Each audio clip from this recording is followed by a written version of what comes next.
Welcome to the Start Empire Wire Founders Podcast, where we make entrepreneurial founders a top priority. Each episode features risk takers, business builders, community shapers, institutional and government supporters in our local startup ecosystem.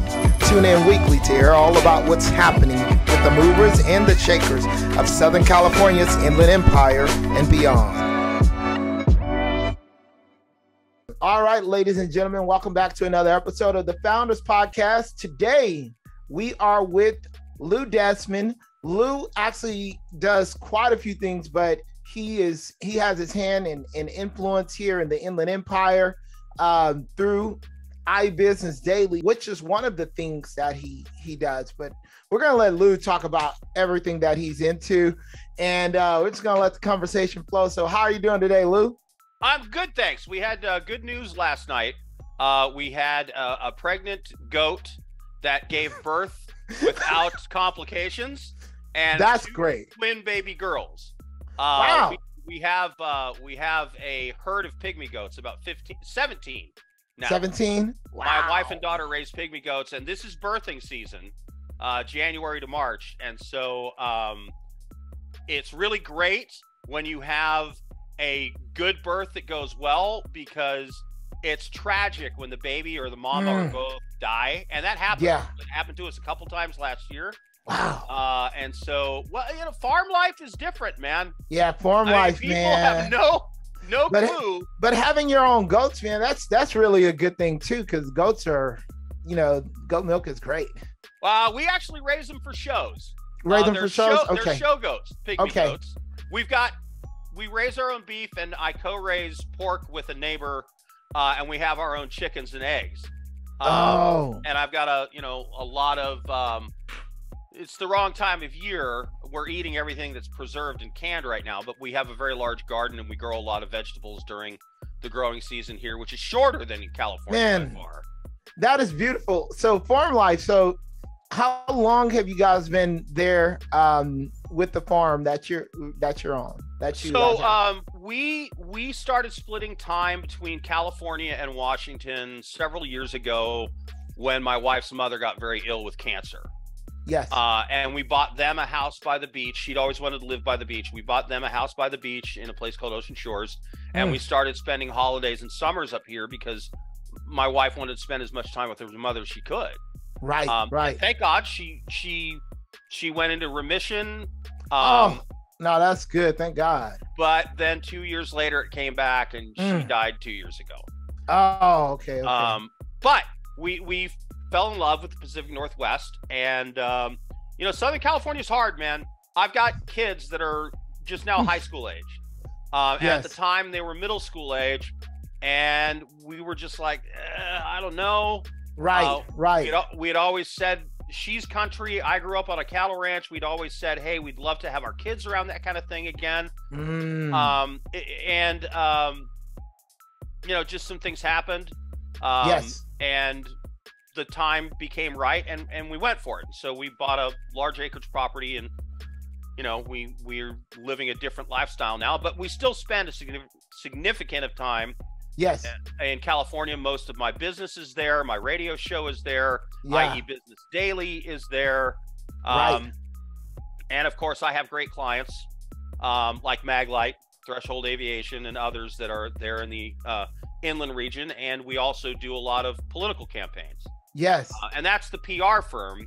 Okay. So tell us about that. Yeah. Tell us about that. Well, I mean, if you want to know the roles that I play in life, look, I'm a father, I'm a husband, I'm a follower of Christ, I'm a business owner, I'm a serial entrepreneur, I'm a teacher. I teach classes on public relations and crisis communications to police officers. I'm certified through the Criminal Justice Training Center to do that. Okay. And I've been doing radio since I was 18 years old. I still do it now. KMET every night, Monday through Friday at 5 p.m. And you're going to start coming on Mondays, I believe. Yeah, I'm excited. I'm excited about it. But yeah, I started my career in broadcast news. I worked in TV news and radio news a number of years, a number of different markets in California. And I just burned out on it after about 5 years. It's a very tough way to make a living. The hours are long. The pay isn't very good.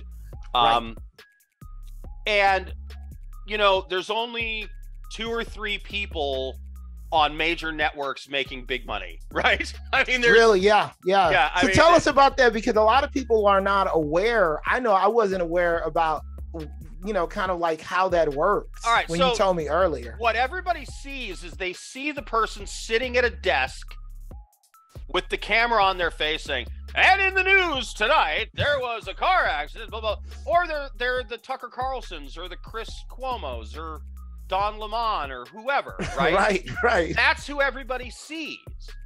Yes. That person's making a fortune. Mm. Now, if you go to a news station, there's 30 or 40 people working there you never see. Never see. Those are the people that are running down the stories, getting the information, writing the copy, going out into the field and getting that video that you see. Yeah. There are field producers and cameramen and editors and copy people and camera operator. I mean, there's a huge army of people that make all that happen. Yes. And there's really only a handful of people getting paid decent. So it's like 80-20, like the people who are doing all the work are out in the field doing all the work, but the 20% who show up on the TV get all the pay. Exactly. And so it became clear to me I was not going to be one of those people. Ironically, if you're really smart and you're a good writer and you really hustle, you get shunted to the bad end of the business. Wow. Because they need people who are smart, who can write, you can think on their feet to be field producers. Because all you have to do when you're, the talking head is read a teleprompter. And you say the field producers are like $40K a year, right? 40, 50K a year in a medium-sized market. It's nothing. It's a joke. A lot of them have second jobs on the weekends because you don't make enough money. Right. So yeah, I got out of that, and then I actually went to work at UPS loading boxes on trucks. Okay. And I had a master's degree. So it was little, my family's like, "What's going on?" Right. And I had lunch with my dad one day, and he was a local politician. And I was having lunch with him and a couple other folks, and one of them asked me the uncomfortable question. "So Lou Jr., what are you doing now? You in law like your dad? You gonna be in politics? Blah blah blah." And I'm like, "No, Senator, I'm loading boxes on trucks." Yes. And he's like, "Well, why are you doing that? I mean, let me hook you up." And so he got me a job as a volunteer on his re-election campaign. Oh wow! Oh, thank you. That's great. I'll put you to work. When I'm done working at noon from my 4 to noon shift at UPS loading trucks, I can go work for you for free for the rest of the day in Indonesia. Oh my goodness. How wonderful for me. So this is the big opportunity I was given. The big opportunity. Yeah. And of course I couldn't say no because he's a friend of my dad's, right? Yeah. So he had me, man. Now, the good news is I interacted with the campaign firm that was running his campaign, and when the campaign was over, they approached me and said, "We'd really like you to come work for us. We think you have a future in this." Nice. And by the way, we're going to pay you. Oh, that's great. Thank you, Senator M, but I'm out. Time to go. I'm going to go do this now. So I worked at this small campaign firm for a couple of years. Okay. And then they were purchased by one of the largest PR firms in the world, Porter Novelli. Okay. So Porter, I worked in the San Francisco office, and I was moved to Newport Beach, and I ran national accounts like Dave & Buster's restaurants. Wow. And there was a developer in the Inland Empire named Jim Previty, who was one of my clients as well. Yes. And I did PR for Ontario Mills, Lockett Orange, a bunch of real estate developments. Anyway, so I was fortunate to be there for a number of years. About 5 years I was with Porter Novelli, and I got a lot of experience. That's so cool. But I was not a good fit for the corporate PR world, because what you have to be good at is office politics. Okay. And I'm not. Yeah. I don't play well with others. Okay? No politics. Yeah. My wife's like, oh my God, your whole family is politicians and you have no filter. That's the way it is in politics, though, right? What is the matter with you? I mean, I was the kind of guy that would be in a meeting and they've spent 3 months coming up with this grandiose plan of something they're going to do. And I'd go, well, that's horse shit. Because they'd be like, oh my goodness, Lou. You know, my boss is kicking me under the table. But no, I wasn't good at playing the game. You know? Right. I was a tremendous producer. I billed an incredible number of hours. That's awesome. I worked like a dog. Yes. And that's always been my nature. I like working. Yeah. I don't understand people who don't want to work. You know, I'm like, that is my joy. I'm like, oh my God, we have to build a fence today? Awesome. Come on. Let's go. Oh, look, tree fell. We have to go cut it up with chainsaws. Woohoo! Let's do this. Let's get the truck out. Hey, let's get the tractor. I love working. You say you grew up on a farm too, though, right? A cattle ranching family. Cattle ranching family. So, I grew up on a farm as well. We had cattle and pigs, and so I think maybe that's part of the work ethic. There's just I like working. I just don't understand the concept, and so back to the story. I had the fortunate opportunity to go in-house and work for what was called the Empire Companies at the time. Okay. Rancho Cucamonga was the original headquarters, and we moved to the Haven and Concourse building in Ontario, right across from the airport on the 4th floor of that building. And I worked in-house for what was a multi-billion-dollar real estate development company. Nice. And I ran communications and politics. Okay. One of the things that you have to do in the real estate development business is you have to get the city council or the county board of supervisors, whoever, to vote in favor of your project. Right. So one of the big parts of my job was making sure that the votes would be there. Okay. To approve our projects. Yes.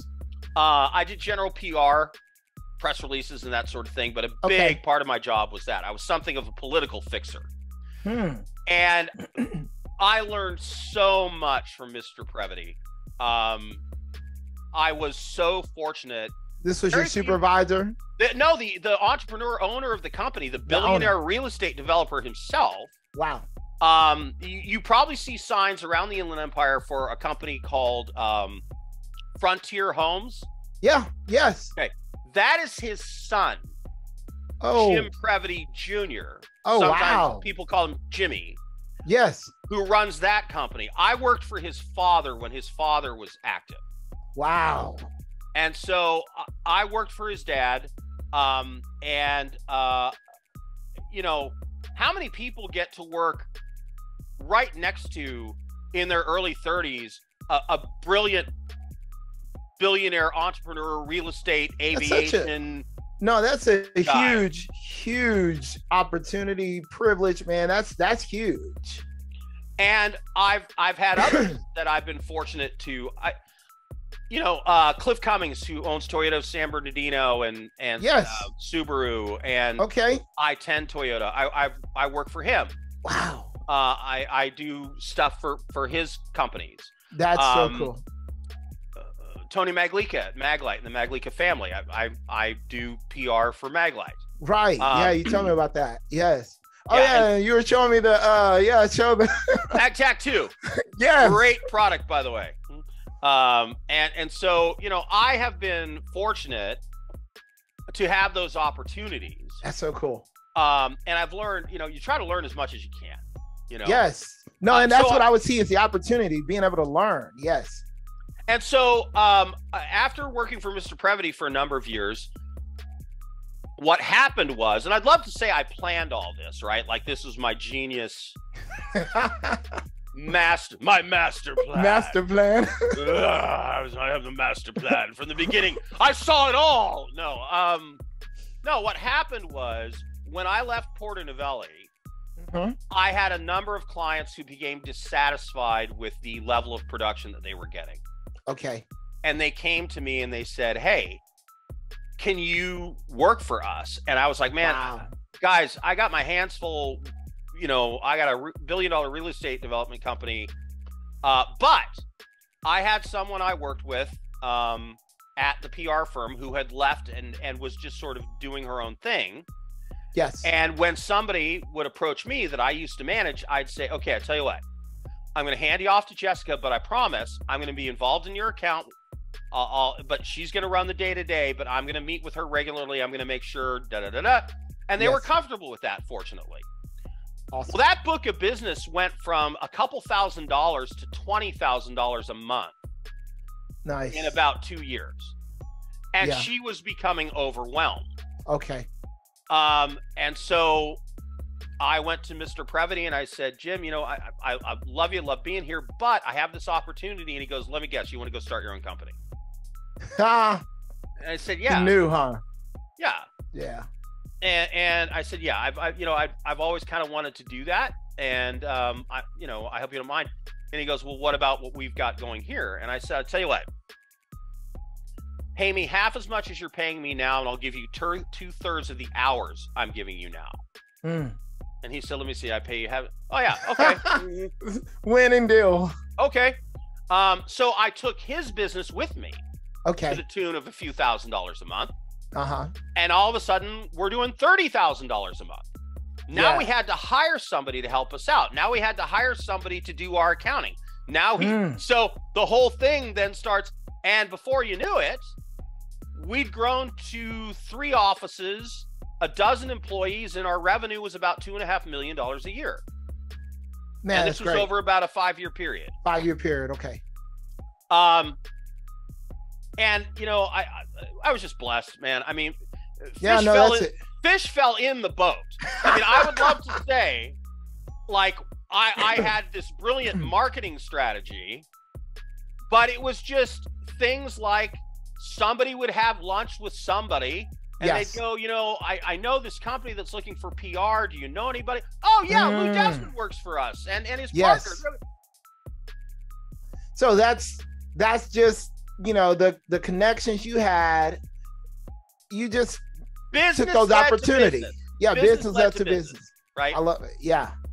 And so that's really how the first firm began and grew. But then there's the sad part of the story. Okay.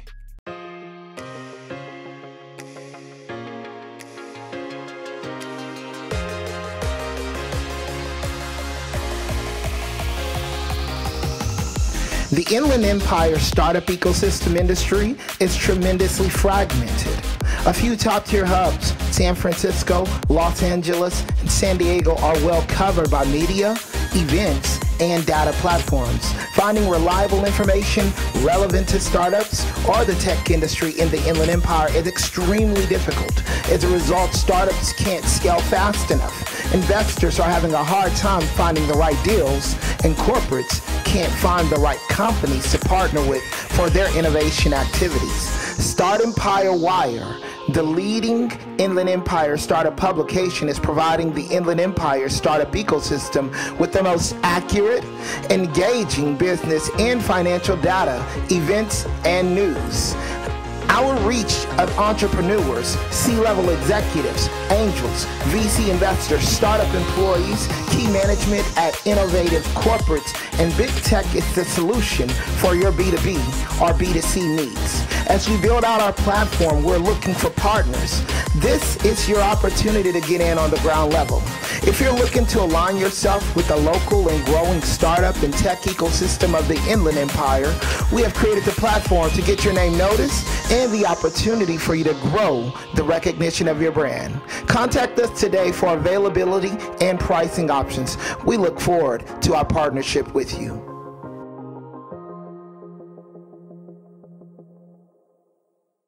Which is, and everybody's seen it in the movies, Too Big to Fail, Margin Call, The Big Short. The Big Short. Yeah, love that movie. Everything came to a screeching halt in the economy, and we lost a third of our clients in 48 hours. Woo! Everybody began to panic at that time too, I'm pretty sure, because everything just was crumbling. So I went to Jim Previty, my old mentor, and I remember I waited for him at his private jet at the airport because he was going to fly to meet his wife in San Diego. I knew that afternoon. Yes. And I couldn't get him on the phone, obviously, with all the chaos that was going on in real estate and finance. He had his hands full. Wow, but I knew every Friday he got on that plane and he flew home to Palomar. Yes. And I knew the pilots, and I just bullshitted him. I said, "Oh, hey, Jim called me. He wanted to meet with me." So I sat on the plane and I waited. Yes. And he got there and he's like, "What are you doing here?" And I said, "Jim, I need your advice." And in about the 20-minute flight between, Ontario and Palomar, I told him what was going on. He went through the numbers, and I'll never forget. He said, "Look, don't cut the dog's tail off a piece at a time." What does that mean? So we're gonna have to make cuts, right? Yes. Everybody was gonna have to pare things down. Right. And so his point was, if you fire 2 people, and then you fire 2 more, and then you close an office, and then you reduce salaries, and then you everybody in the business is gonna panic, thinking they're next. Right. And if you start losing all your staff, you can't manage the business anymore. It's basically you create a whirlwind of chaos that will take the company down, right? Yeah. So basically what he was saying is, let me put it another way, decide what your lifeboat is and get there now. Don't wait, and don't do it a piece at a time. Do it all at once. Right. So that, and what we did was, Jessica and I decided, okay, we're closing one office, we're laying off a third of the staff, and this is what we're going to have to do. And we did that, and then we met with the rest of the staff and said, look, we've made the cuts that we need to make. Yes. You're all good. We're done. Okay? So none of you have to polish your resumes. Nobody else is getting laid off. Right.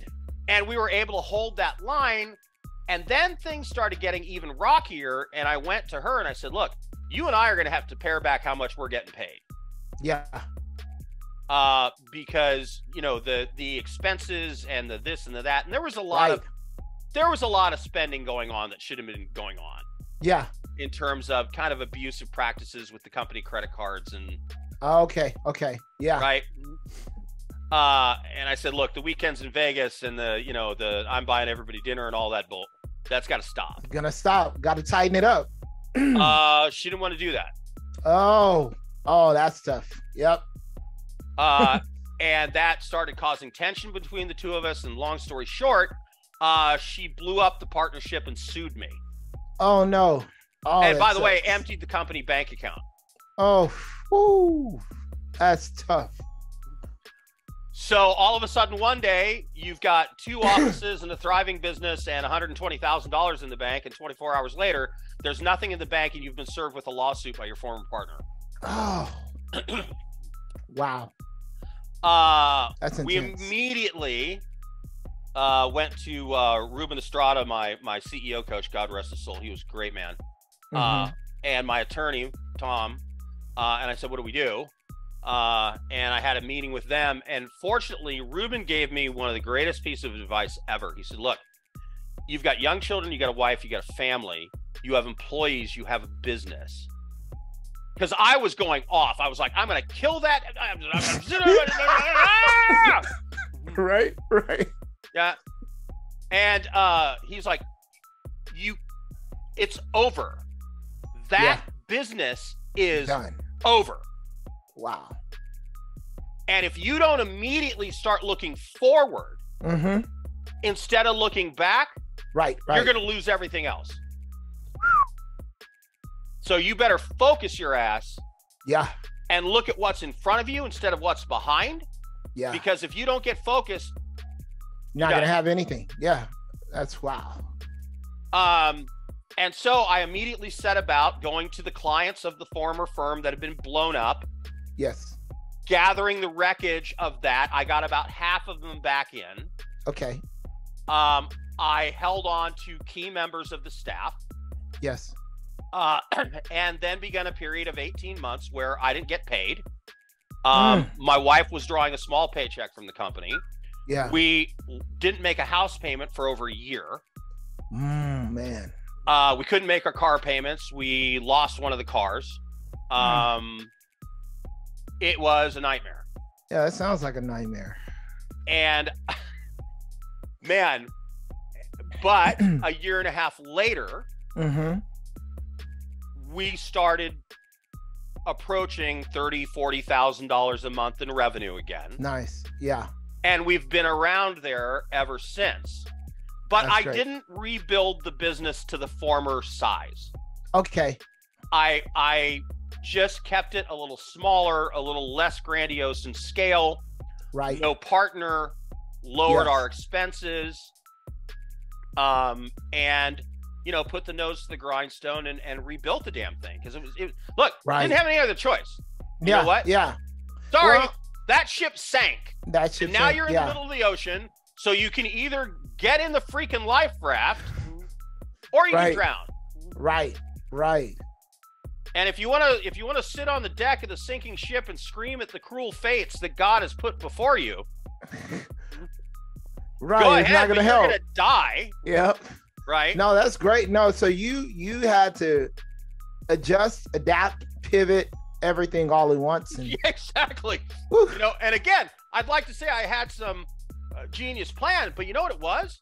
What My was it? father used to say, fear and need are great motivators. I was desperately afraid I wasn't going to be able to feed my family. I was desperately afraid I was going to lose my house, yeah, right? yeah, I needed clients. that's right. The Yes. hard thing is to have that desperate need of business and not show it.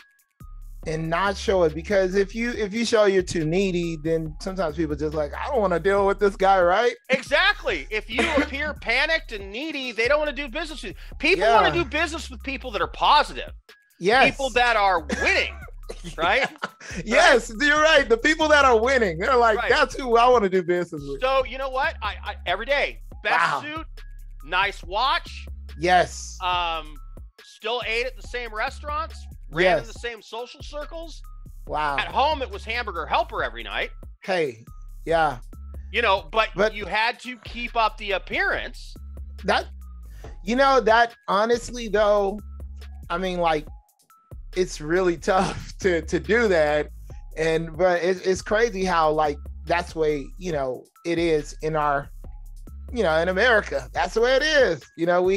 We have to keep that positive face, because people won't do business with you otherwise. That's, whew.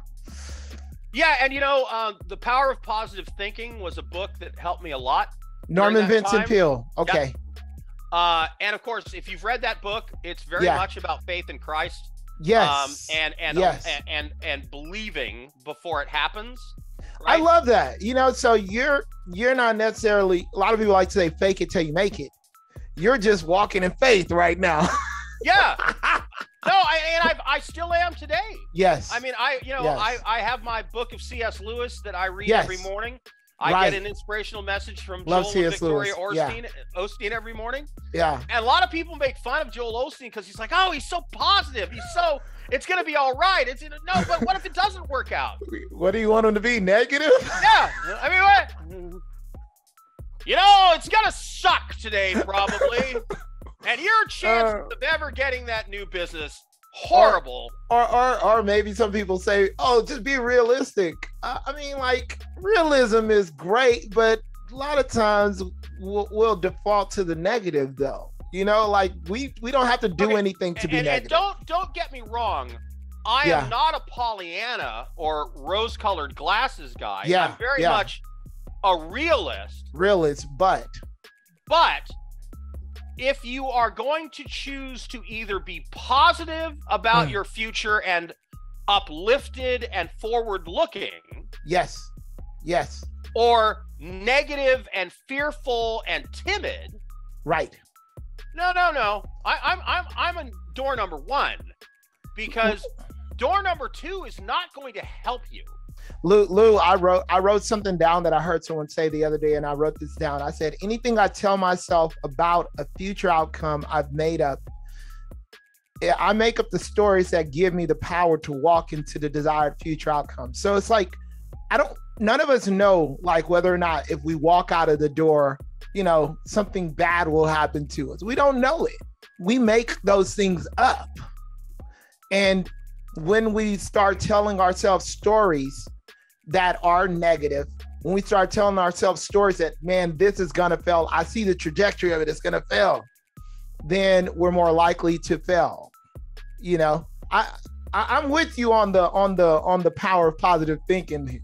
And it doesn't say have faith. It says act as if ye had faith. Yes. Right? Yes. So yes, we all have those voices in our head, right, that say negative things, right? Yes.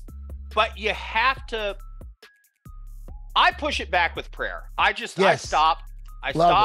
Yeah. And I go, Lord, I'm having bad thoughts right now. I'm being right. Lift this off of me because I need to go forward here. I can't. Yes. And it will pass. There we go. Yes. Right.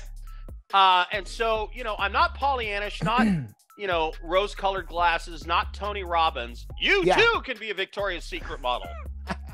No, I'm not. That's not happening. Right. I'm not playing. I'm not playing in the NFL anytime. Yes. You know what I mean? There are certain things that are outside your scope, and there are also things. There are also times when you have to know when to give up. Right. Yeah. You have to know when to say this is it. My first career was in acting. Okay. Oh, really? Yeah. I have a master's degree in performing arts from the University of California, and I made my living in my early 20s as an actor. Wow. So you were chasing the Hollywood dream. There's pictures all over the place, right to the side of me, of different shows that I did. Yes. So there's, right here, Hamlet and The Winter's Tale and a couple of Shakespeare's and Out of the Circle and The Crucible and on and on. Different shows that I did. And then I did it for a few years. And then I met with a casting director who was a cousin of mine at Disney. Okay. And we went out for dinner after she saw a show that I did. And she said, look, you're a very talented actor. You're obviously well-trained. But here's the problem. You're not good looking enough to be the leading man. Dang. You're not goofy looking enough to be the comic relief. Oh. And you're too good looking to be the leading man's best friend because he's going to be threatened by you. So come back to me in 15 years when you're approaching 40. Wow. And there's all kinds of roles that I can find for you. The dad, the cop, the lawyer, the doctor, but. So you still going to do it? Between now and then. Yeah, no, that's. No, and thank God she didn't blow smoke up my ass. Right. No, that's good. That's good. Because I went, okay. And I walked away. I got friends that are still chasing it today. They've been waiting tables in Hollywood for 20 years. Wow. Man, that's. And so that's when I went on my other college degree and went back. Broadcasting led to the political thing. Thing led to PR led to my starting my own business.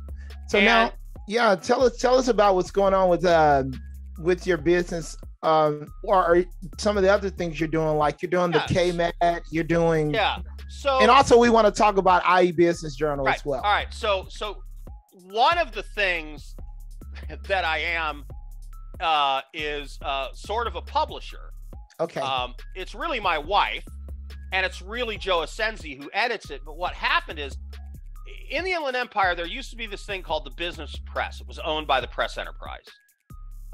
That was actually the business journal of record for the Inland Empire, was the Business Press. Okay. I know there was the Inland Empire Business Journal. The Inland Empire Business Journal published monthly. And it was a glossy magazine, and there was a lot of restaurant reviews and, you know, kind of fluffy stuff. Whereas, nothing of substance, huh? Nothing of substance? Some, but it was monthly. Okay. And it was a glossy, and it was, the business press was really the business journal of the Inland Empire and had huge circulation. Yes. Okay. When everything went to hell, when the economy crashed, one of the things that the Press Enterprise did was they stopped publishing the business press. Well, the business press was where I got a lot of stuff published for my business clients in the Inland Empire. Oh, right. Well, now if there's no business journal, where do I publish business news? Right? Yes. So I approached Joe Senzi, who used to write real estate and edit for that publication. And I said, how'd you like to come be your own boss? I'll bankroll it and you run it.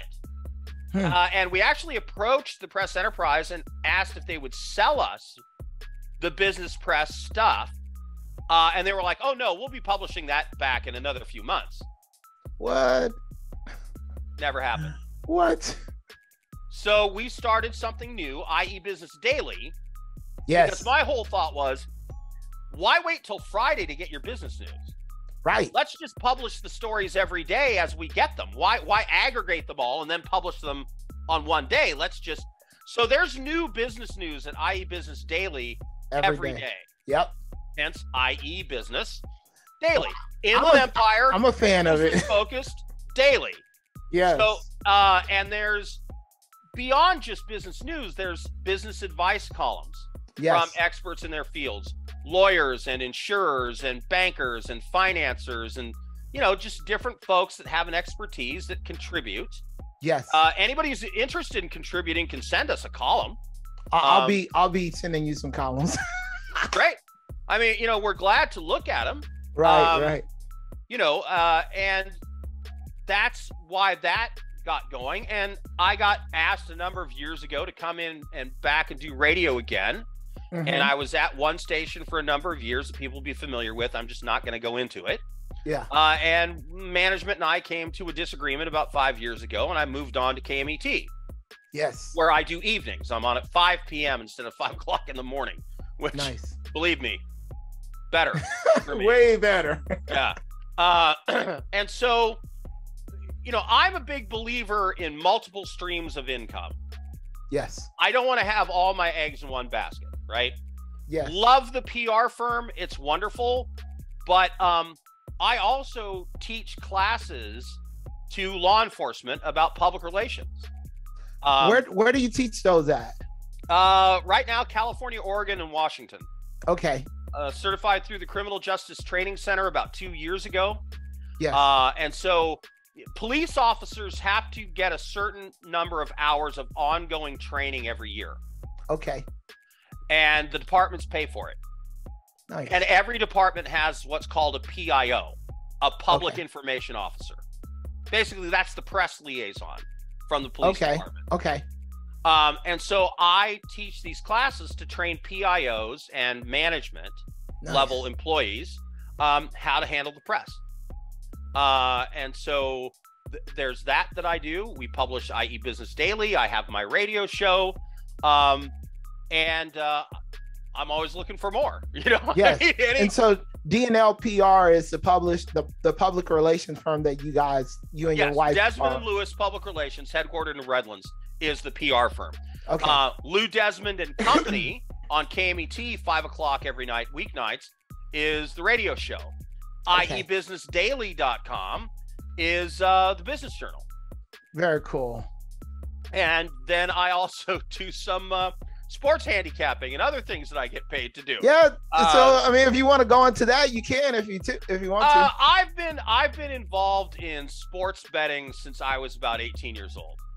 Okay. I actually ran a bookmaking organization at my college for 4 years. Okay. So I've been involved in sports betting for a very long time. And rather than actually bet on sports to try to make money. What I do now is I give other people advice on what to bet on, and I get paid to do that. So I work for winnersandwhiners.com. I work for StatsAlt. I work for the Snoqualmie Casino and Sportsbook up near Seattle. Yes. And I'm looking at expanding that side business, just because it's fun and it brings in some significant income, right? Yeah, no, I mean, honestly, like the markets, the betting markets are a big place to be. I mean, and it's growing. Yeah. Because it was legalized in the United States 3 years ago. Yes. And now there's 30 states that have legalized sports betting. Wow. And California, of course, just had a big fight. Couple of $1 billion spent, and both propositions lost. And so it's still not legal in California, which I find kind of funny. It's ironic. That's ironic. The biggest state in the country, and it doesn't have sports betting. Wow. So Lou, like, what are some of your future plans? Are you going to be doing anything with what you're doing with the PR or with iBusiness Daily? Look, I'm always trying to develop new business. I never stop. Okay. Yes. I mean, that's just an everyday. What prospect are you what prospects are on your list? I have a new business list that it's on a board all the time, right next to me in a notebook. These are your prospects, and I always have 3, 5, 10 that I'm pursuing. Yes. If I close one a quarter, happy. Nice. Yeah. And generally we keep PR clients for a very long time. Okay. We have clients that have been with us for decades. That's great. 10 years, 12 years. And so look, new business for the PR firm, always up there at the top of my list.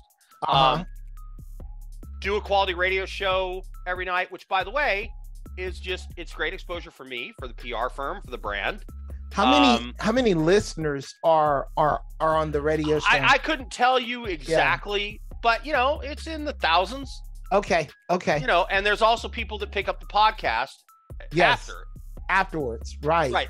And then I love teaching these classes to law enforcement. I love to do a couple of those a month. I average about 1.5 a month now. Nice. About, 12 to 15 a year. I'd love to do a couple. I'd like to expand that to other states, Idaho maybe, a couple of others that are, probably. I'm a big believer in the business strategy of, as what was it, Yogi Berra said, hit them where they ain't. Hit them where they ain't. Yeah. Okay. In baseball, that was his strategy. Somebody asked him one time, what was his batting strategy? And he said, well, hit them where they ain't. What does that mean, though? Don't hit it at a guy. Hit it where there's nobody. Oh, where there's nobody. Hit it where they ain't. Right? Got it. Hit it between them. Right? I try not to hit it to the guy at first base. I want to hit it between him and the guy at second base. Right. Pretty simple. Yeah. Hit them where they ain't. And so, I started my PR firm, the Inland Empire, because there wasn't much competition. Yeah, there's not much out here, right? I didn't try to start teaching classes to law enforcement in the market in Los Angeles, where there's a bunch of people that are in the PR business and news business that would compete with me. Yes. I started teaching classes in a rural part of Washington State, where they needed somebody to do it because there wasn't anybody. Where there's nobody there. And right. I don't, and so I would rather go try to compete in Idaho than New York. Yeah, because you can capture a larger market there too, probably. There's less people. I guarantee you there are less competition. There's less competition in Idaho than there would be in New York State, right? Yeah, absolutely. And so, and I like rural communities. I enjoy being in them. I enjoy the people. And so it's a fit for me. And so I've also always believed in, I'm not going to charge the most. Yeah. So, right. I've always tried to be reasonable. Reasonable. You learn in the farming business, you can shear a sheep every season, but you can only slaughter it once. So would you rather have a client that's paying you $3,000 a month and they stay for 15 years? Yeah. Or would you like to charge them $10,000 a month and have them for 6 months? Yeah, and you build a relationship. The longer you work with them, the better you know them, the better you can cater to their needs. I want them to think of me as an irreplaceable part of the business. Yes. Yeah. Yes. Right. That's we can't get rid of Lou. Yeah. I mean, what? Who would do this? Who would do that? And I'm also a great believer in never saying no to anything. Company came to me and said, "Hey, could you do our podcast for us?" Sure. Was that in my contract? No. Yeah. But is it hard for them to get rid of the guy that's been doing their podcast for 3 years? Absolutely. Yep. Don't want to do that because now we've got a whole can of worms we got to figure out. So the more I told Jim Previty one time, he said, "Hey, you don't mind picking me up from the airport, do you?" And I said, "Jim, you want to pay me $150 to go wash your car, I'll go do that. I don't care." You know, I'm on the clock. Right on. No matter what you're asking me to do. If you want to pay me $150 to go get your tuna sandwich, I'll do that. Come on. It doesn't matter. You know. Yes. You know, and so I think people limit themselves, and I think they also price themselves out of places. I've had a number of business consultants over the years that have tried to work with me. Yes. Who I say, "Okay, let me see what one of your proposals looks like." And I go, "What?" What? You want $1,500? What? I mean, it's just, it's so outside what I would consider paying. Right. I'm like, you realize, of course, I cannot put you in front of my clients. Yeah. Because I'd be embarrassed. Right. You would frankly embarrass me. And then I've tried to bring people in and I go, look, we don't know each other that well. I think you're talented. You got some stuff that you can do. I think you can be helpful to one of my clients. Right. But you're going to have to lower the cost. Right. To get in the door. And then once they see what you can do, and I see what you can do, let's talk. And honestly, if you work for this client of mine, I think that's smart. That's a smarter way to operate anyway. You need to show value. But they say no. Oh, they say no. Oh, yeah. I can't compromise on my price because, well, then guess what? You get nothing. Yeah. I can't help you. Yeah, no, and there's so many different ways that people price things. I mean, I do see the value of a longer term relationship with a client because you don't have to charge as much up front. And so people price things different ways, but I totally, yes, exactly. Get in the door. Get in the door. The other thing, business leads to business. Yep. That is so true. If you want more business, you better be doing business with somebody because you got to be doing business. Yeah. Those are the 90% of my business is referral based. Yes. And so the more people I do business with, and even if I don't get paid, right? I've always had an open door policy where you're a business owner, you're a friend of a friend, you do business with so-and-so over here. Man, if you have questions about PR or marketing or something you're struggling with in that area, call me. Ask me. Yes. Fine. I'll give you the benefit of my advice for free. I mean, just absolutely. Whatever. Yeah. Because every person I touch in a positive way is another person out there saying good things about the firm. Absolutely. Yeah. And about me. Yeah. And so the more positive you put out there and the more you give value first, yes, the more better chance you have of bringing in business. Absolutely. So I've never understood people that are like so hardcore No, this is great. No, because you know what, this is a business lesson, and I think a lot of startups, a lot of service providers, and people who watch this, they're gonna see and they're gonna be like, you know what, maybe I'll consider putting in a retainer that costs less, you know, or you know, and that's one of the things. If you give a low barrier to entry, people they're gonna be able to do business. Well, and with you can first also, I've also always believed in betting on myself. Yes. Yeah. Right? Okay, you don't want to pay me X? Fine. Right. I want 15% of sales. There you go. Yes. On this initiative, I'll take even less than you're offering me, but I want 15% of sales. I love it. Yeah. Because then you prove your worth up front. No, you know what it does? What's that? They come back and they go, no, that's okay. We'll pay you this. Honestly, because they do the math in their head and they're like, oh my God, that could be, no, you know what? We're good. Right, right. Because of the value, right. Like of what they're going to make versus what they, you know. If you believe right, you're going to do that. Like if I come in saying, well, I think I'm going to drive so much business, man, I get 15% of sales. I'm going to make a fortune. Sure. I'll bet on myself. Sure. Yeah. And then they're like, because they can't believe somebody would do that. And so they think you know something they don't. Right. And, right. And so it's like, no, we'll pay you that. That's okay. We'll pay you the flat rate up front. We don't want to pay you overtime. Okay. Yeah, we're good. We're good. That's awesome. Okay, so Lou, tell us where people can find you at online, offline, all of the places people can contact you. So I'm easy enough to find through Facebook, Lou Desmond.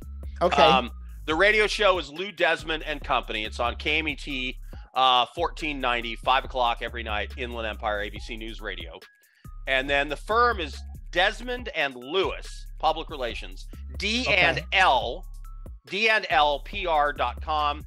Cell phone 951-258-6466, 951-258-6466. Stand by. Operators are, but wait, there's more. If you call now. So anyway, you can, and you know what? Just if you put in Lou Desmond Inland Empire into a search engine, you'll find me. Yeah. You'll find me. There's multiple things, of course, and then there's IE Business Daily. Yeah. So tell us. Yeah. What about that? IEBusinessDaily.com, and there's a comment section, and there's a link where you can send something directly to the publisher, which my wife Nicole gets. But like I said, I don't spend a lot of time on IE Business Daily. That is Joe Ascenzi is the editor. We have a couple of writers, and my wife Nicole reviews the copy. Okay. But Joe runs that. That's his. Awesome. Ladies and gentlemen, contact Lou. Get in contact with him for all of your PR needs. And if you wanted to publish anything on IE Business Daily, go ahead to the website. Or if you've got a great story for the radio show, Lou Desmond and Company. Love to hear from you. Yes, or for the radio show as well. And where can they tune in for the radio show again? 1490 KMET, ABC News Radio Inland Empire. By the way, easiest way to do it is get the app, and you can listen to your phone, through your computer, whatever. Easy that way. Awesome. Better signal. Way better. Better signal. So we really appreciate you. Ladies and gentlemen, if you haven't liked this video, subscribe. I think about 90% of you guys are not subscribed to the YouTube channel. So go ahead and subscribe today. Share it, comment, contact Lou, contact myself. If you have any questions or want to be on the Founders Podcast, go to pod.startempirewire.com. We look forward to hearing from you and hope you guys have a great day. Have a blessed day. Peace.